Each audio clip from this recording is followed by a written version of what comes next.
Hello. Hello, everybody. Hello. I'm Carla Brown, and this is Arlaana Black. And we are Don't mess with the Mommas. MOMMAS.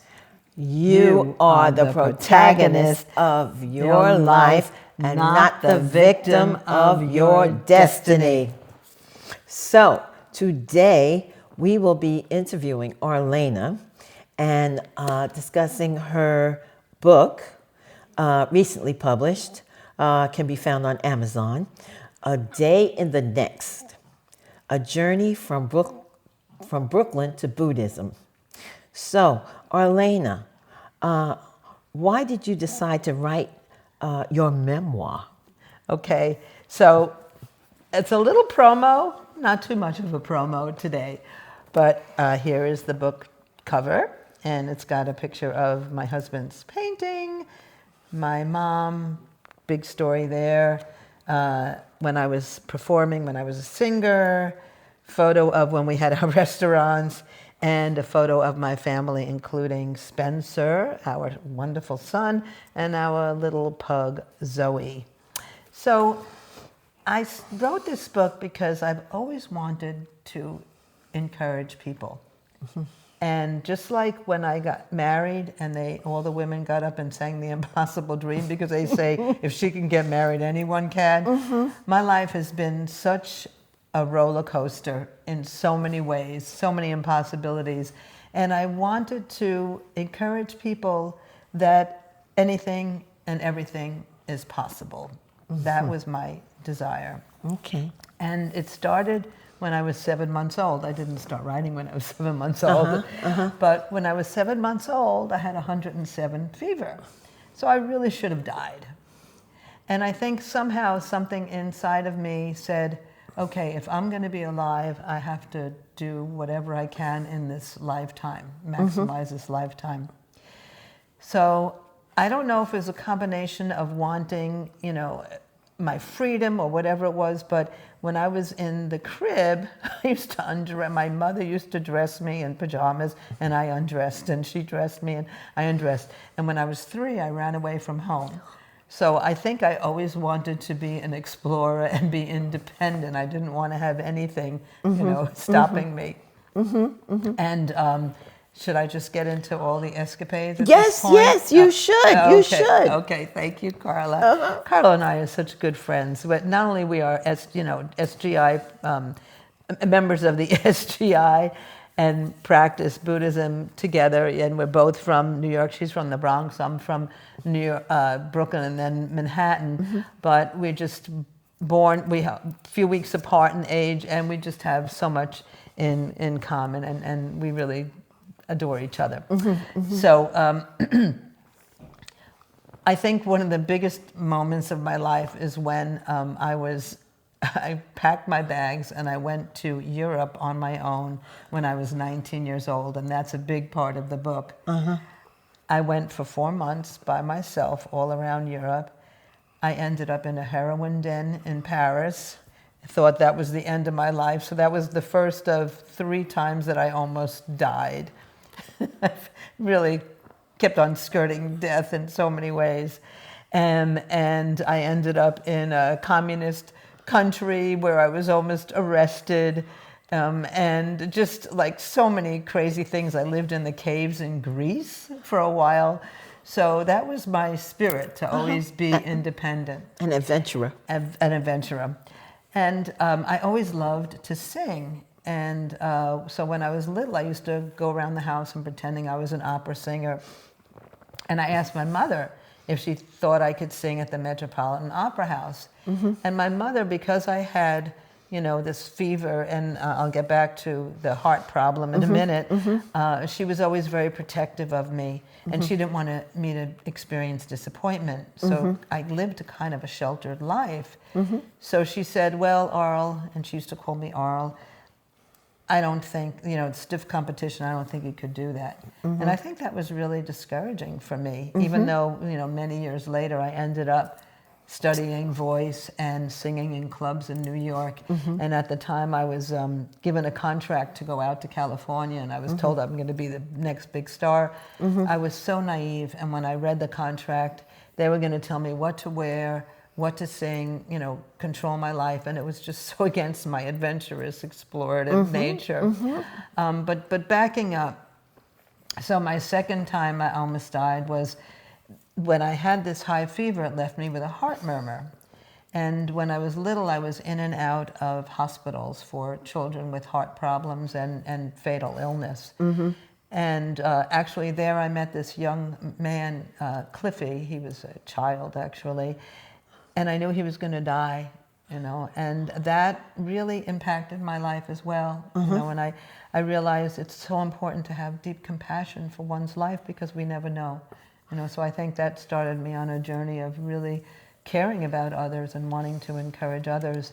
And so I had many what's called cardiocatheterizations, and by the time I was 12, I was told everything is fine, don't worry about it, you don't have this heart problem at all. And then when I was 30, I went to a doctor. I happened to take a chest x-ray, and she said, do you know that you have a very enlarged heart? And I said, oh. And interestingly enough, right, this is crazy, true story. Right before that, I was fired from a job because I was told I had too big a heart. So metaphorically, too big a heart, and I actually had too big a heart, right? How wild is that? So I was told that I needed open heart surgery, and I didn't have any symptoms. I felt great. And that was scary as all get out, having to go have open heart surgery. In those days, they cracked your sternum. So that was very painful. And I didn't know if I would survive it. It was a very serious surgery. But the weird thing is that the day I went to the hospital, the admitting clerk had the words Nam Myoho Renge Kyo on her typewriter. So I said, oh, okay, I'm in here to tell everybody about chanting and to be happy and stuff. So I was in such a high life condition, yeah. So I overcame that, and because of that, my mother, who had 13 nervous breakdowns, all hospitalized, I got her into the best possible research unit, and she was able to die of ovarian cancer a few years later, but definitely overcame that mental, you know, anguish in her life. So when she heard that I got her into a hospital and that I just had open heart surgery, she got on the phone, and this is from a Jewish mother in Brooklyn. She didn't say hello. She said, Nam Myoho Renge Kyo. It was wild. So when we both left the hospital, I took her to be able to join our practice. So that's some of the beginning point. Now, let me ask you another question. What are some of the most painful parts of your book? Yeah. I'm sure there's some things you would like to talk about. Yeah. So I think because of my mother's mental illness, and my father had pre-dementia at age 40, I think because of that, I said, I'm going to have to laugh my way through life. I'm going to look at every tragedy and trying to turn it around. So I think, well, of course, the most difficult was my mother's, you know, mental illness, because, you know, especially when I was very young, I was 10 years old in one particular time, and she came into my bedroom, and I was sick with fever. I had some kind of a virus, and she started making strange faces at me. And this is a mother who, talk about trust, this is a mother who I totally trusted. She was wonderful. She was the best listener of any human being I know, but she was a real martyr type. She gave everything to her kids and left nothing for herself. So I think that was the cause of many mental illnesses, and she wanted to seem, you know, perfect on the outside, and inside she was struggling so much, you know. And I could have gone down that road, because I know in high school I won for most cheerful, but I was so depressed inside. But, you know, outside we show one face outside. So that was very difficult, that, you know, I was trusting my mother, who was so wonderful, and then all of a sudden she would have these breakdowns, and very, very painful breakdowns, watching her each time. That was difficult. Another time, my third time when I almost died, was when I was singing in a club, and I took a cab. In those days we took taxis instead of Ubers, and I went to the club, and my parents actually were coming to hear me sing. And for those of you oldies, Joe Franklin introduced me, and he said, she's the next Barbra Streisand. Of course, you know, not, but that was nice to hear. And the taxi driver asked if he could come and listen to me sing. And I looked at him. I was so naive. I was so stupid. I looked at him and said, he had these icy blue eyes. I said, "Oh, well, you look very sincere. Yes, of course." Okay. And then he offered to take me home. Now, meanwhile, my family was there. They could have taken me back to my Manhattan apartment. Right. So he proceeded to take me to an isolated place in Queens. He had a gun, and he forced me to perform some sexual act on him, and he was going to kill me. Now, that was before I became a Buddhist, and I remember repeating the words, "I've got to live, I've got to live, I've got to live." It was almost like my chant. That became my chant, "I've got to live." And somehow, he dropped me off in front of my, apartment. And at that time, those of you who know, I had some friends, especially being in the singing industry.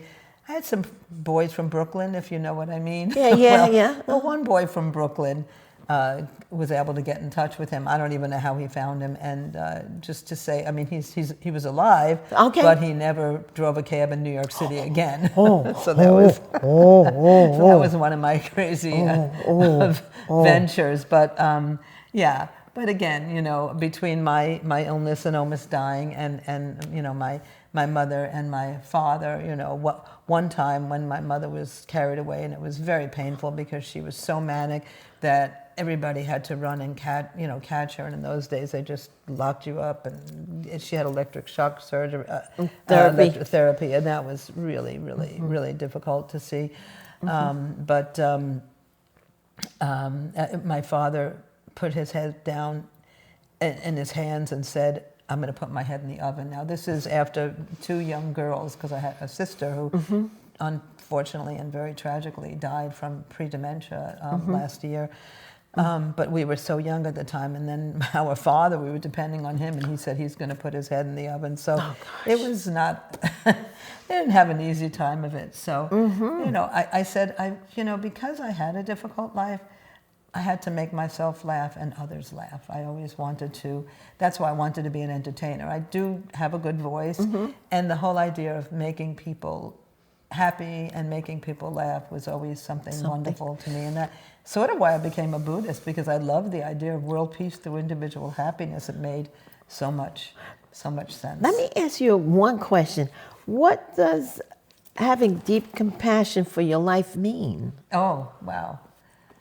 I guess it's caring enough about, well, if you don't care enough about your life, but you care enough about others, then you can develop it for yourself.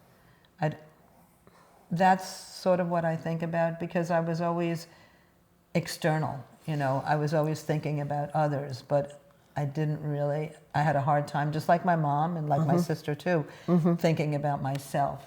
And I think most of us do. So I think, for me, developing compassion started with developing compassion for others. Compassion for others, came to me by developing compassion for myself. And certainly, having a son at age 42, actually, I have to tell that story. It was too cute. So we married, my husband and I married, and we were not young. That's why all the women sang The Impossible Dream. I was engaged 3 times, and I was even engaged to an African, and I went to Nigeria, and I found myself singing on national TV in Nigeria.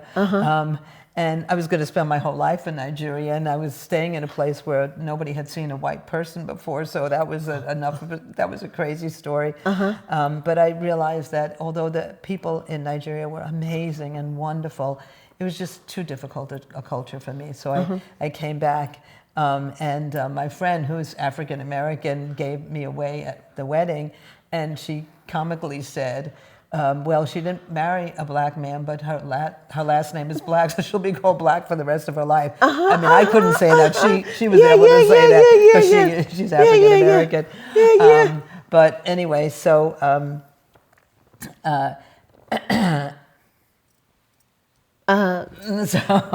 you lost your train of thought. I lost my train of thought. Sorry. All right. When we got pregnant, we married late, and we got pregnant. we had no idea. But Chuck thought I was having a heart attack because I had that heart problem when I was younger and had open heart surgery. So 2 ambulances came to the Manhattan apartment. It was like 4:30 in the morning, and did all these tests and stuff. And then this little intern from the islands came in, several hours later, and he says, "Well, ma'am, all your tests came back negative, but for what it's worth, congrats, you're pregnant." And I immediately proceeded to throw up all over him. I said, "Oh my gosh, I ruined his career. That was it." And then the next morning, I passed out on the bathroom floor because I hadn't had any, prenatal vitamins. I immediately knew I was having a boy because I got a black eye. I said, no girl is going to give her mom a black eye. Oh, gosh. Started eating hamburgers, and that's Spencer's favorite food today. Even though he's 31, that's his favorite food today. And I just kind of knew that somehow I was having a boy. And then I was in labor for 6 days. Good. And 2 weeks late, yeah. So Chuck wrote all these beautiful hand calligraphy birth announcements that said July, and Spencer had the nerve to be born August 2nd, 2 days before Chuck, so he had to cut out all those beautiful, hand. Yeah. But anyway, but it's been such a treasure having Spencer. It was really wonderful, and being married to such a wonderful and patient husband, because I think he's the only one in the world who could tolerate it. Well, listen, now let me ask you another question. Sure. What are the funniest and zaniest parts in the book? Do you have another crazy story to tell? I think those are sort of the craziest stories. But they keep on happening. Every day of life, is something to laugh about, I think. Right. So I think that life, as we continue to live, life should be filled with, it should be just a giant roller coaster, all the ups and all the downs and all the thrills of climbing up and then quickly going downhill.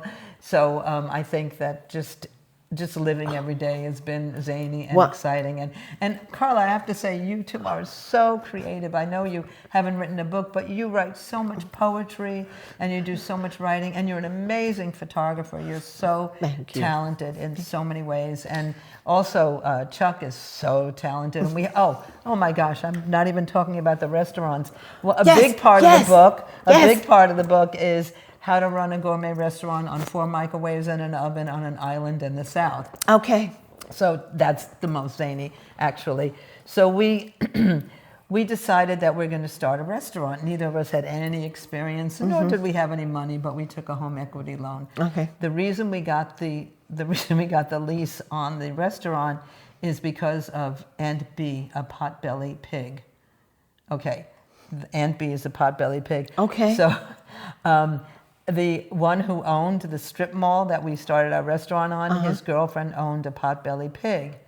And I allowed Aunt B to eat a necklace that I had that looked like a bunch of candy. So I allowed that pig to eat my necklace. And after that, she said, I'm going to convince my boyfriend to give you the lease spot, because any woman who would allow my pig to eat her necklace. That would be, yeah. So we... where we were on Edisto Island, there was no cappuccino. The only cappuccino was the 7-Eleven cappuccino, right? Okay. So we got this fancy machine that we spent $6,000 from Brazil or from Italy, I can't remember which. And the night before we were about to open, the water was salty because we were right near the beach. So there we were. We had to call Culligan at the last minute, like early in the morning hours. They had to install yet another reverse osmosis system. So our first comment was, your cappuccino is good, but it wasn't sweet. Nobody knew what it was to have a real cappuccino, so we had to really educate people about it. And we had the funniest scenes.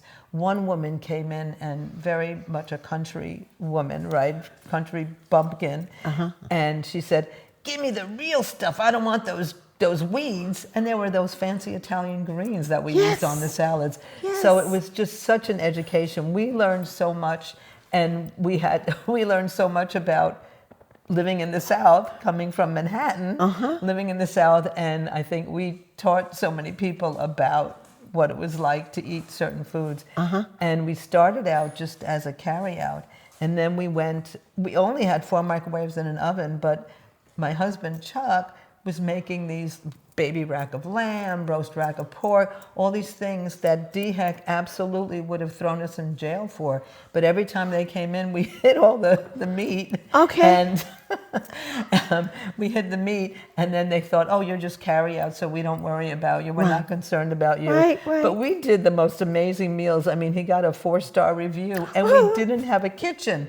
So gosh. actually, that part of the book is really the how to open up a restaurant with nothing, but just a lot of talent. And we use the concept of Kaizen, building every single day, doing something a little bit more. But he made the most amazing meals, the most incredible soups, wonderful desserts. It was just so fun. And then we opened up our second restaurant, a much bigger restaurant. And that's a whole story. You have to read the book because that was a whole story. It was a year late in getting open. The guy who built the building that we were in kept on cutting corners, so they had to tear up the sidewalk when we finally got open. We had all these crazy people working for us. That's a whole nother story. That's a whole nother story. But that's pretty much it. And then we actually, that second restaurant was gorgeous. It was color changing lights, beautiful handmade tabletops. It was just fabulous, and people loved it and cried when we had to close, but we couldn't. It was 2008, and we couldn't afford to keep it open anymore, and we lost everything. We lost everything. But because of our Buddhist practice, we lost everything, but it was the perfect timing, and we gained so much more because we were able to move from our $500,000 home, which we lost, to $1 million home because his mother had just lost her husband, my husband's father, and she said, why don't you come live with me? And the house was fully paid for. It was perfect because our son, because we changed school district, he was able to apply to and get into the top academic magnet high school in the nation. So it really turned around. And then we were able to go back to teaching, and then I started teaching psychology, which I absolutely loved. I used to cry with my students every single day, listening to their lives, and it was just fabulous. So and it continues to this day. We were able to sell that house and move into a beautiful home where we live today. Right. What impressed me was that in reading your book, I could see how your human revolution took place with dealing with different people from different Southern culture. Right. Okay, the education program, the struggles you went through, trying to do something different for the students. And I was impressed with that. I really was. So let me ask you another question. Oh, and I'm sorry, but one thing I forgot. I also was involved in starting a school in New York called the Renaissance School, based on Buddhist principles, which is a wonderful, wonderful school. And now there are 2 schools like that. Now it's charter. It used to be public. Now it's charter school. And I was teaching at this little house on the Prairie School on Edisto Island. And one woman who didn't like the fact that I was trying to help her son who had major issues, educational and mental issues. So she kind of blamed me for the Civil War. So I said, okay, I guess I'm responsible for starting the Civil War, so I really must change some deep-rooted stuff. So I actually taught anywhere from 5th grade through college. I was teaching a bunch of college as well. But yeah, and then at Columbia University, that was a whole story. I was told I was never going to get in. The secretary told me, she laughed at me, just many experiences of overcoming and not giving in and never being defeated. That's so important. Never be defeated, no matter what, so overcoming. Yeah, okay. I'm sorry, what was your question? Okay. So what message do you want to leave your listeners with? Oh, that you are the protagonist, not the victim of your destiny. Don't mess with the Mommas. You are the protagonist, not the victim of, and nothing's impossible. I mean, here I was, a girl from Brooklyn. Parents had no money, mental illness, but just you can achieve anything in life. There is nothing that's impossible, and it doesn't have to be grand. Just becoming happy is the most challenging thing of all. And just living your life, appreciating your life. You don't have to have a lot of money. That's not the way. You don't have to be beautiful. You don't have to be any of this. Just to really appreciate every day of your life and regard every day as a treasure. As a treasure. So thank you so much, You're Arlaana. welcome. Yeah, You're I really welcome. Appreciate it. So I think with that, I think those are the most important. That was the takeaway. That was the takeaway right there. So don't forget, please get Arlaana's book, A Day in the Next, A Journey from Brooklyn to Buddhism. You're going to enjoy this book. It's going to take you through all the ups and downs, and you know the downs. When she has her downs, the next one isn't up. So you're going to enjoy this book, okay? Roller coaster. Yeah, right. I was so impressed. I was touched. I was touched. So I want to give closing words right now, and it says, there is no one lonelier or more unhappy than a person who does not know the pure joy of creating a life for himself or herself.